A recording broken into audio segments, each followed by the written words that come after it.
Good evening. Welcome to the Planning Board meeting of October 1st, 2013.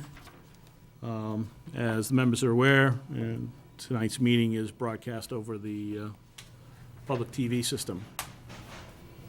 With that, I will entertain a motion to accept the minutes from the previous meeting. I'll move.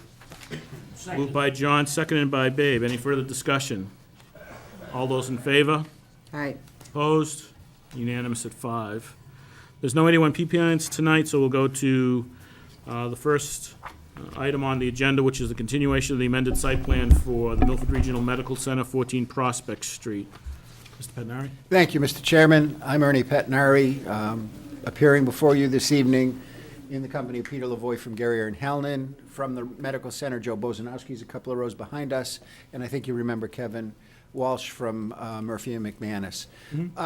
We're here tonight to follow up on our public hearing on our site plan, and since the last time we were here, we have obtained the water company letter, and that's part of your package. We've also obtained a letter certifying that the Board of Sewer Commissioners has voted unanimously to allow the connection permit as proposed.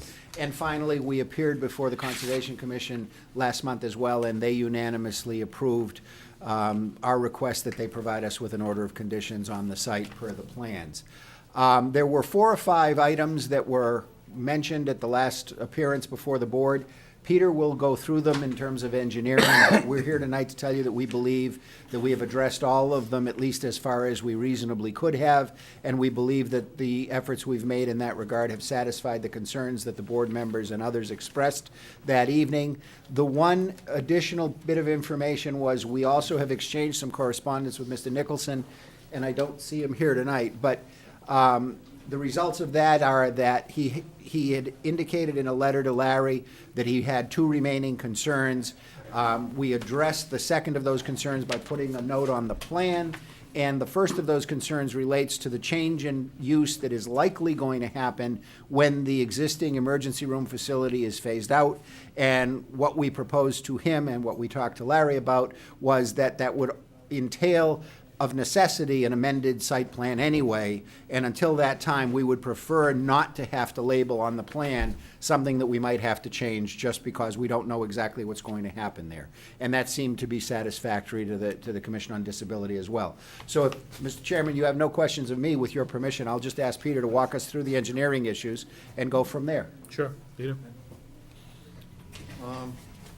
Like Ernie had said at the last meeting, there were a couple comments. One of the comments was regarding the intersection of Huntoon Slip in Main Street down here. So basically what we did is we widened the in aisle to 15 foot. It used to be 12. The other 2 lanes are 10. So we did increase that location there. We added a sign and a light at the corner here that would have someone that says "Do not block," and it's going to have lighting on it. That's good. So that was there. Back here in the truck waiting area, or loading area right here, we added 3 signs that said truck parking only. And then the trench drain in the back, I did look at the trench drain, but because of all the utilities that are going through here, we have sewer, underground electric, gas, oxygen. I couldn't fit a sump and a structure, 2 structures. So the trench drain isn't as deep as a normal catch basin, so it'll be easier. It shouldn't conflict with any of the utilities in this area. We also have a 48-inch drain, which comes under the building. It's a rerouted stream that goes through the building underneath, and it's a 48-inch that discharges there. That's another reason why we couldn't put catch basin with sumps in that location. And then, like Ernie had said, I added a note in the parking space here as per the recommendations from the handicap department. So those are the changes to the plan. Any questions, comments from the board? I do. Certainly. Just minor little things. The truck parking only, can we change that instead to say something to the idea of commercial parking, loading and unloading only? Only because it's, when you say truck parking, I can go park my pickup there in theory. Okay. Again, I'm not trying to be difficult, but I think it's more reflective of what you're attempting to do, which is commercial loading and unloading is all you're trying to do. Right, I mean, plus the hospital has security too. They can, if they see a truck And there, I'd sit they'll there and have I'd them split move it. hair with you and tell you that the sign said that, and I'm gonna park wherever I want, because that's what the sign says I can park. I'm just saying, it's just minor housekeeping. Or deliveries. Loading and unloading deliveries only, something to that degree. Where you're putting the do not block sign light, do you think it'd be prudent coming out of that little store parking lot that you put up a similar sign that says do not block the intersection? Yeah. You mean way down here? Yes. I guess, yes. We My can- only concern again, and this is why I'd asked you the first meeting about the flow of the ambulances, you're, again, I don't think it's gonna pose a problem, but I just prefer to let we be, or show due diligence and attempt to make sure that emergency vehicles can get through there amply, and that's what I'm mostly concerned with, so. From parking into the howitzer. What's that? I think those are the only two. Just mostly just little housekeeping. Anything else from the board? I'm good now. Everything is good. That was the only one that I had, was the exit also, just adding, seeing how that is a public way. Up to that point, we can put the sign up in that area, so I see no reason not to add it on that sign also, side also. And you worked out the plowing with the town? Yes? Yes. Okay. With that, I'll entertain a motion from the board. I'll make a motion to amend the site plan. Motion to amend the site plan with the added comments that Pat just made. Do I hear a second? Yeah, second. Seconded by Lena. Any other discussion? All those in favor?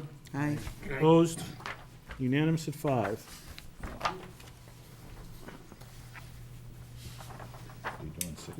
Yeah. We'll, to try to make this a little bit easier, we're gonna do item 6 next, which is the ZBA Comprehensive Permit Beaver Pond Commons, AFCO Land and Development.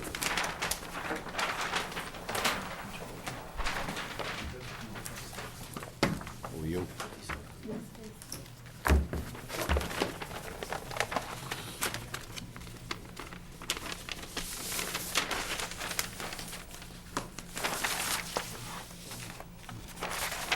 Wow, Peter, you were busy with your coloring crayon. While you do that, Peter, I'm gonna read comments into the record. I'll try to paraphrase these a little bit, but just to give the board members an idea of what's going on. The letter from the town planner, the applicant requests a modification to the above captioned comprehensive permit to change the number and type of units previously approved by the ZBA on 21005 for the subject property. The proposal is to reduce the overall number of units from 88 to 73 and reduce the number of affordable units from 22 to 18. Total number of bedrooms, however, would remain the same at 176, with some units to now be 3 bedrooms instead of 2. The proposed modifications will not substantially alter grading, the locations of the roadways, utilities, or the general placement of buildings. In addition to reducing the number of units, the total lot coverage from impervious surfaces will be reduced from 23 to 21%, and 43 of the buildings will now be single-family detached units. Town planner recommends a favorable be sent to the zoning board. And the rest of the packet is the original zoning approvals. With that, I'll turn it over to you, Peter. Okay. Good evening, Mr. Chairman, members of the Planning Board. My name is Suzette Ferreira. I represent the applicant, AFCO Land and Development Corp. With me tonight is Dominic Afonso, who is the president of the company. Back in 2005, we had a comprehensive permit that was approved for 88 units. Total units, 66 of them would be market units, 22 of them would be affordable. We started building the project and we actually built out the two fourplexes that are way over to the right of the plan. And the problems that we didn't realize that we were going to encounter when we started this project had to do with financing this type of development. And it's not a problem for the affordable units, it's mostly a problem for the market units. In order for a market unit buyer to get financing in this type of project, we have to have 50% of the units either under agreement or sold, which obviously creates a problem because we can't get financing if they're not under agreement or sold, and we can't sell them without financing. So what we had to do with the 8 units up there is that we moved both affordable units into the same building, and then we also had 1 cash buyer. So we have 3 out of the 8 sold. We still were not able to sell the other 5, and 5 out of the 8 are actually rented. So we are looking to start building this project again because it has been sitting for a while.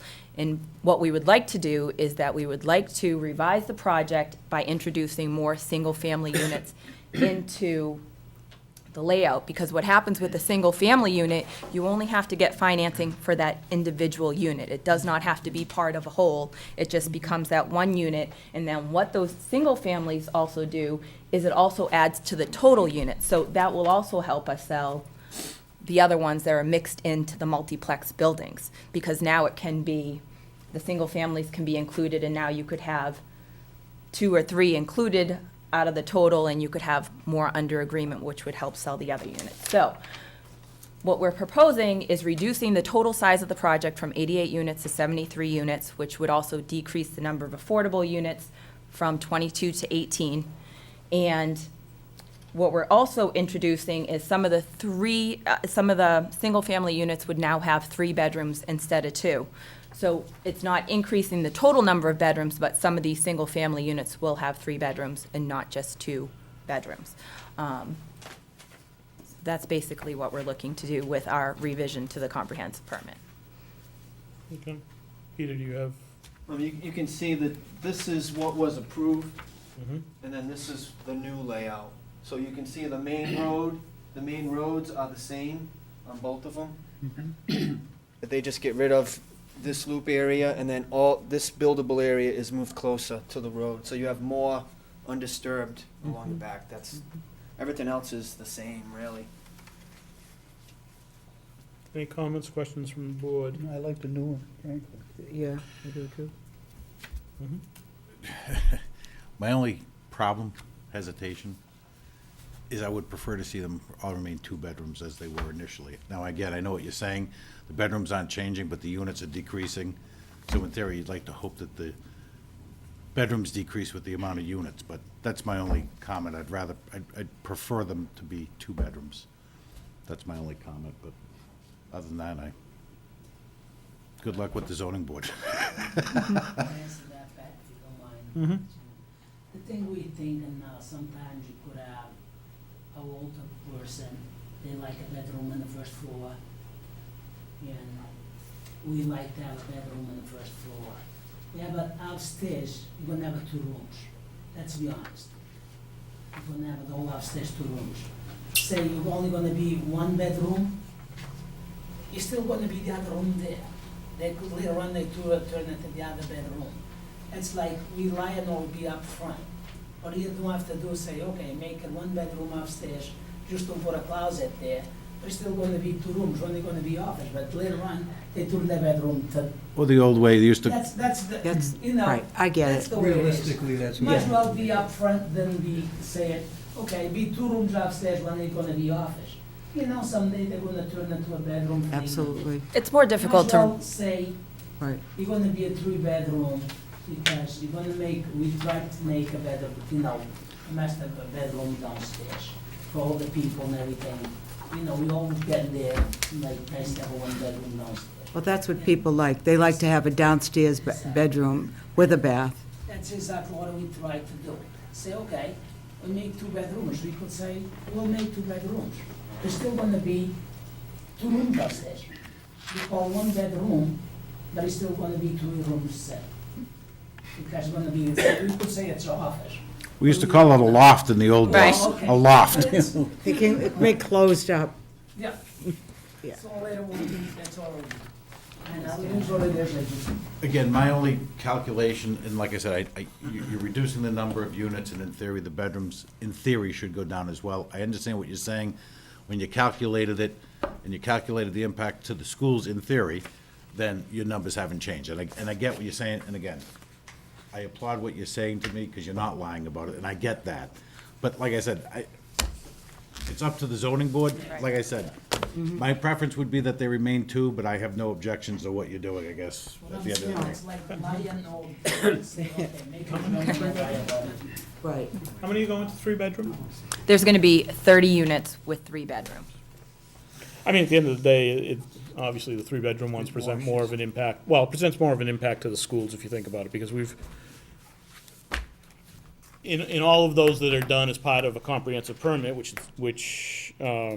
or is part of, but not chapter 40B, we've had only 2 bedrooms, and we know the impact of school children within that is minimal. It's less than 5% of the units have school children, whereas with 3 bedrooms here, there is that possibility. But as we also understand, this is part of a chapter B comprehensive permit, and our ability to control that, I think, is somewhat limited. So, I mean, at least the fact that we're keeping the total number of bedrooms the same, I think, is at least one thing that we can hang our hat on.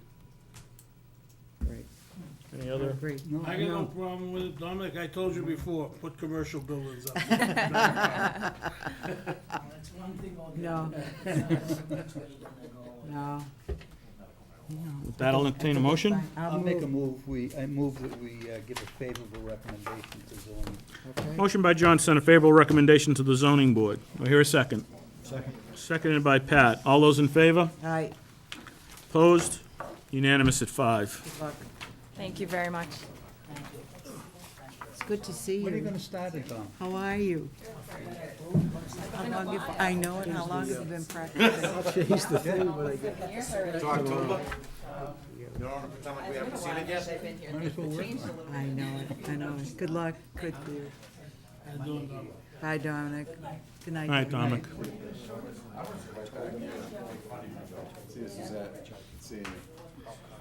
Yeah, that's later. We're gonna play with the dials now, Joe. Make you sound different. Oh, God, he's asking for more. I don't think there's anything wrong with that. I like it, actually. I like it very much. All right, with that, we'll, I don't like that little loop on the top.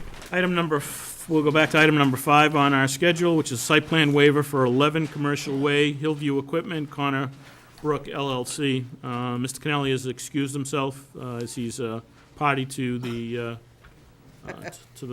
motion that will be in front of us. Mr. Pettinari. Thank you, Mr. Chairman.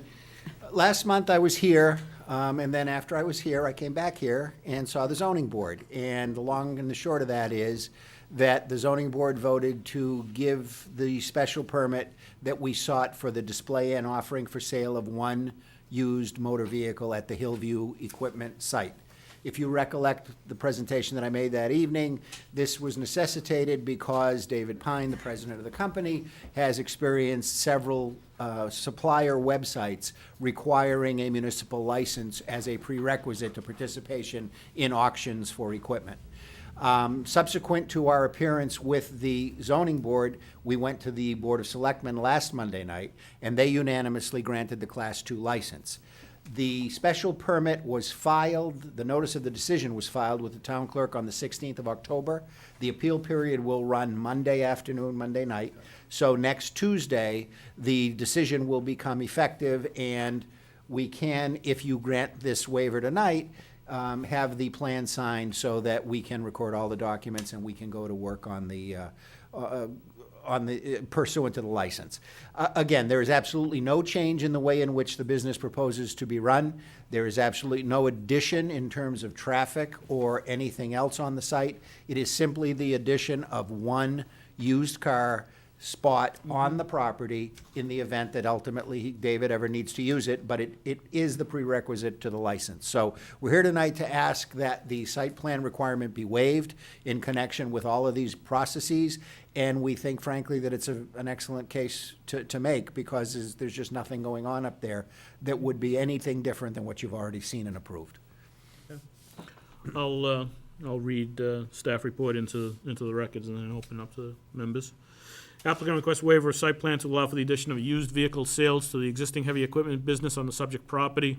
Section 2.3 of the zoning bylaw provides for used motor vehicle sales by special permit from the Zoning Board of Appeals. The SBA granted the special permit at their September 12th, 2013 meeting. That finding is attached. The applicant is seeking a Class 2 license for the display and sales of one used motor vehicle on site. This is in order to accommodate various supplier requirements that the applicant holds such a license and will not be in conflict with the use previously approved on this site. There should be no noticeable difference in the day-to-day operations of the facility, therefore I recommend the requirements for full site plan review be waived. Any of the board members have any questions of Mr. Pettinari? No, I don't have any questions. With that, I'll entertain a motion Make a then. motion, we grant the waiver. Motion by Babe to grant waiver of site plan. Do I hear a second? I'll second it. Seconded by Lena. All those in favor? All right. Opposed? Unanimous at 4. Thank you, One folks. abstention. Thank you. Karen, do you need this? Red tape you gotta run through. State. Is that it? Do we blame the Republicans? Blame whoever you want, they all, You can almost see that, Joe. Agenda item number 7. ZBA special permit variance 13 Commercial Way, 7. Bay State Relief, Inc. This is obviously adjacent to the one we just heard, which is 11 Commercial Way. Again, Mr. Kennelly will be abstaining from this portion of the meeting. I'll read staff report into the records, and then I'll turn it over to Mr. Antonellis, I assume. The applicant requests a variance and special permit to establish a medical marijuana treatment center on the subject property. The proposal is to occupy the existing building with internal alterations only. The only external alteration would be the addition of security fencing. I wonder why that's needed. The applicant is seeking a variance from the entire 200-foot separation requirement from residential zones and dwelling units. New provisions for MMTC sponsored by the Board of Selectmen, which is attached to our packet, were recently adopted at the May 20th, 2013 annual town meeting by a 114 to 21 favorable vote. The primary protection established by the new provisions beyond the general special permit criteria is a separation requirement added in a new footnote number 23 in section 2.3 use regulation schedule as follows. No medical marijuana treatment center shall be located within 200 feet of a residential zone, dwelling unit, school, place of worship, church, park, playground, or youth center. Measurements to determine the 200-foot separation shall be taken from property lines. Where any portion of a lot is within a required separation, the entire lot shall be considered to be within the required separation. Eliminating that separation entirely seems contradictory to the presumed intent of town meeting just 4 months ago in establishing the 200-foot separation and the method of measurement, which specifically excludes the circuitous route method the applicant is utilizing. Therefore, I recommend an unfavorable recommendation be sent to the zoning board. With that, I'll turn it over to Mr. Antonellis. Thank you. For the record, Joseph Antonellis on behalf of the applicant. The presentation tonight, obviously, is for your consideration for recommendation to the zoning board. The applicant feels very strongly that this is, in fact, perhaps the most ideal location in and within the town of Milford.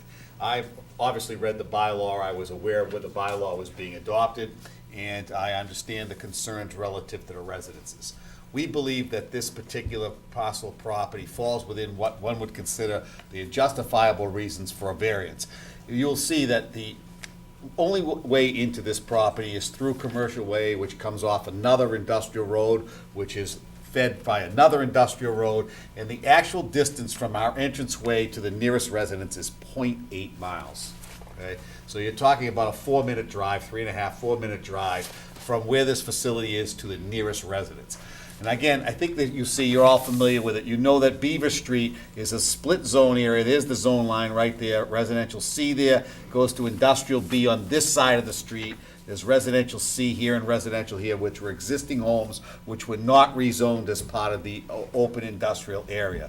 Obviously, we are located close to this property and to the property across the street. We're in that limit But again, because of the unique aspects of this building, I'll go over just a couple of them.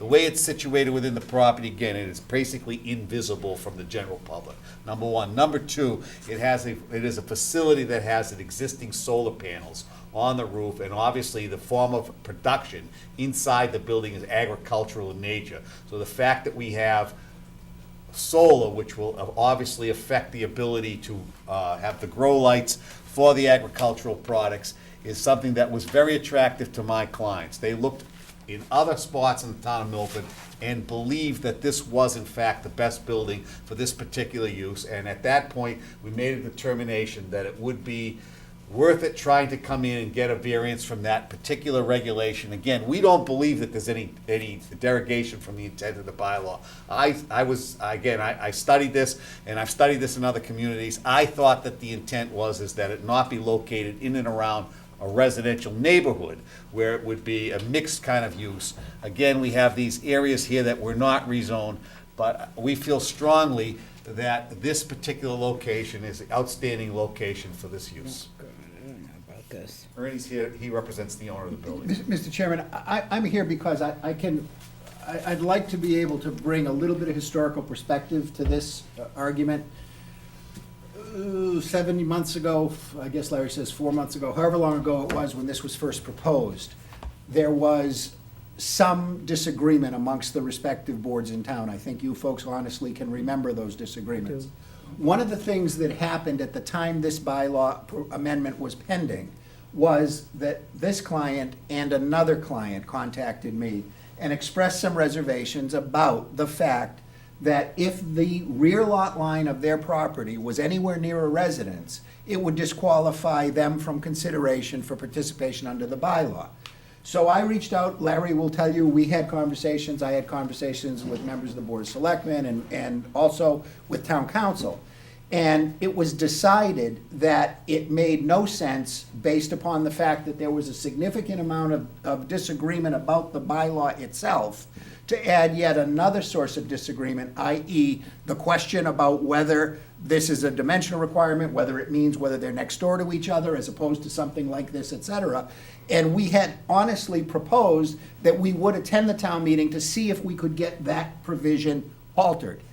It was decided, especially in consultations with town council, that the bylaw itself might not be favorably acted upon if it was further confused, and so we made a determination that we would not continue to pursue that. But we did that after we looked at it very long and hard, and again, Larry was part of this and Jerry was part of this, and we ultimately determined that the dimensional requirement was a dimensional requirement that could be varied. So although Larry and I disagree, I want to make just the point that we did in fact consider this very aspect of the bylaw, and it is not suggested that we are looking to eliminate that provision from the bylaw, because we do believe that the town meeting acted so as to make sure that these facilities not be next door in the traditional sense to residences. However, we do believe that had the town meeting looked at this one, they would have said, well, this one kind of makes sense. And frankly, the other client that I'm not at liberty to disclose has a similar situation which would be equally compelling. So that's the only reason I'm here, just to give that historical perspective to it, and to say that I understand Larry's reservations about it, and I understand that is in fact part of the bylaw, but I do think we've all got enough experience with the town meeting that their determination to vote on this was not necessarily, or we can't prove, I should say, that it was necessarily determined by the dimensional requirement. And that's what we're here to say. This is not an affront to either the Planning and Engineering Department or to the zoning bylaw or to the Planning Board. This is just a situation where the nearest house to this property, as the crow flies, is within 200 feet. But if you look at how it would necessitate traveling on public ways, it's 3/4 of a mile. And it's in an industrial zone, and it's located in such a way that the buffer area is significantly sloped. They're talking about security. These places are by state regulation, state license, et cetera. So the security issues that the bylaw addresses with regard to the dimensional requirement, we think are addressed. And that's why I'm here, just to make that presentation to the board. And we have, obviously, we have a companion application for the special permit, which we would ask for a favorable review on, because again, I think that this is a bylaw that was overwhelmingly adopted. I think there's a recognition that this is a pharmaceutical facility. In essence, we're talking about something that is available only by way of a doctor's order. This is not a facility that can be frequented simply for other reasons. I want to talk about the obvious. This is not a smoke shop or anything. The statute that has been passed in the Commonwealth of Massachusetts is intended to provide an opportunity under nonprofit circumstances in a significantly highly regulated way, a way that is regulated. It will be regulated to the nth degree in Massachusetts, unlike some other states. So you're going to have an applicant or any possible grower who is subjected to significant regulations within the Commonwealth of Massachusetts that will call for intense security around the entire building, but frankly, more intense security inside the building, so that the process of securitizing this building goes both outside and inside. Outside because of obvious reasons, and inside because of the proprietary of the product and the ability to control product, just as a pharmaceutical facility producing other kinds of medication and drugs is also regulated in the same shape, manner, or form.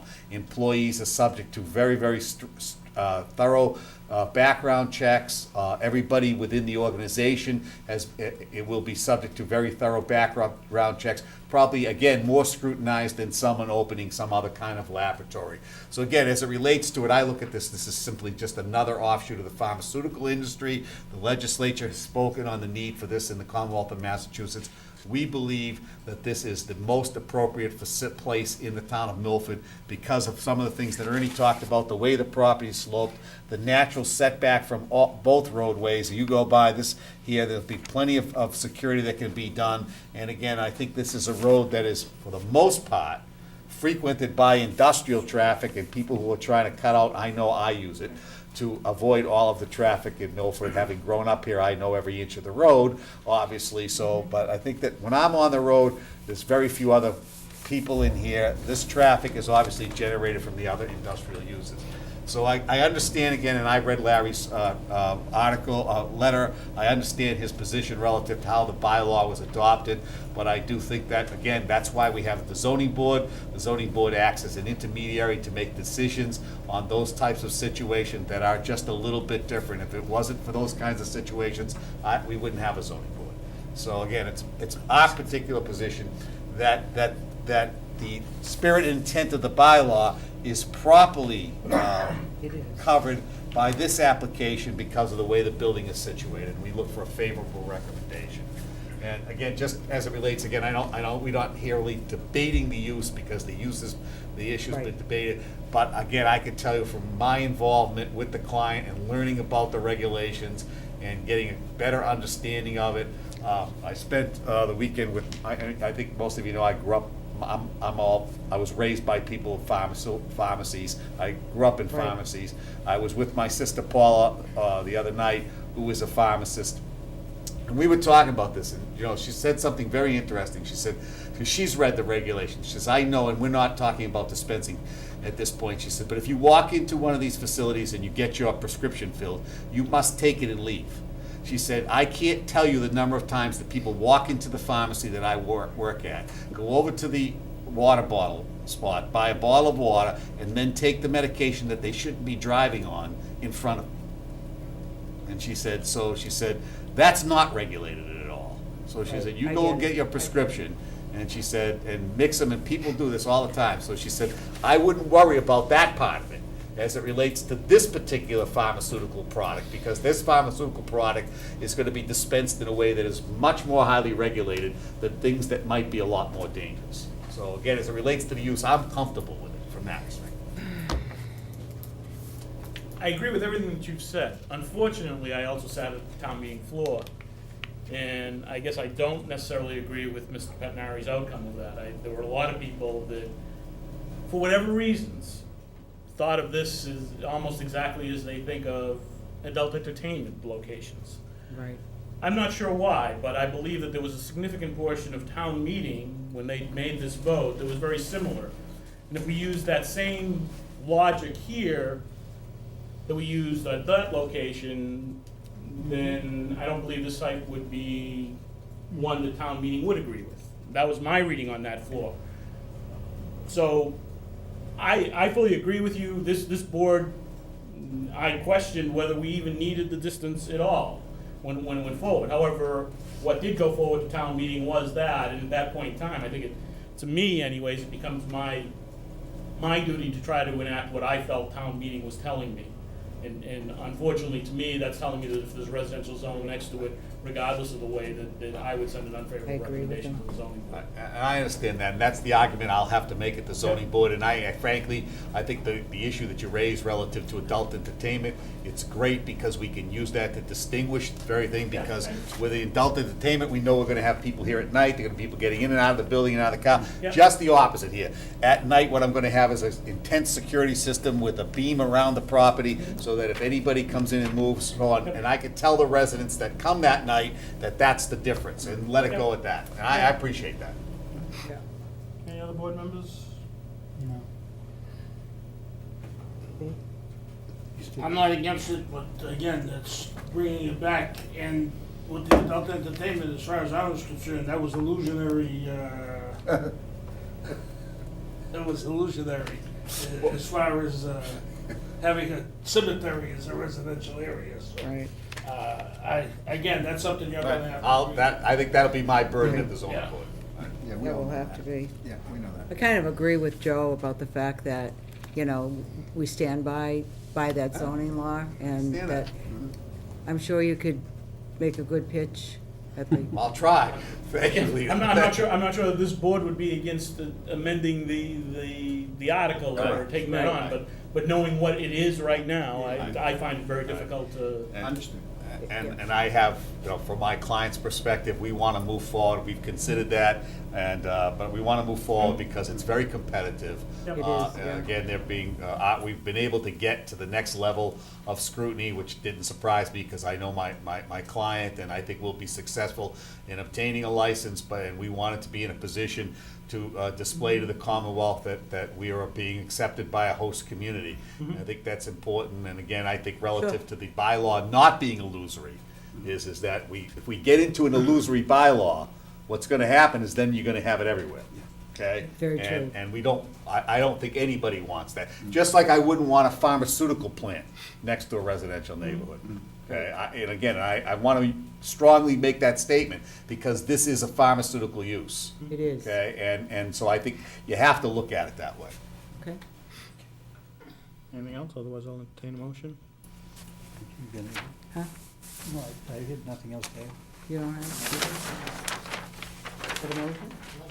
No? I'll move to send an unfavorable. Motion by Lena to send an unfavorable recommendation to the zoning board of appeals. Do I hear a second?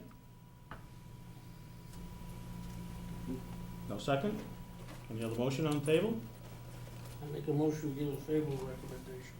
Motion by Babe to give a favorable recommendation to the zoning board of appeals. Do I hear a second for that? Second. Seconded by John.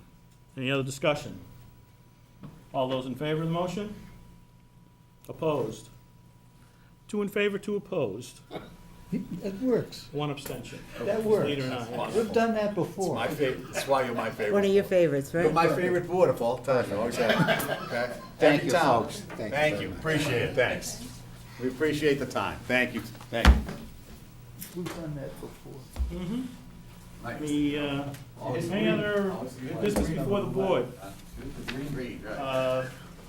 As I think I told most of you, it looks like I will not be present for the first meeting in November. However, I do plan on attending if we do have a special meeting for the casino, and the second meeting in November. So I'll be at our next meeting, and then I'll be missing a meeting. Just to let the other board members know. Babe in charge. Babe will be in charge. Babe, you're in charge. With that, I'll entertain a motion to adjourn. Motion by John to adjourn. Do I hear a second? I'll second Second it. by Alina. All those in favor? Opposed? Unanimous at 5. Thank you very much.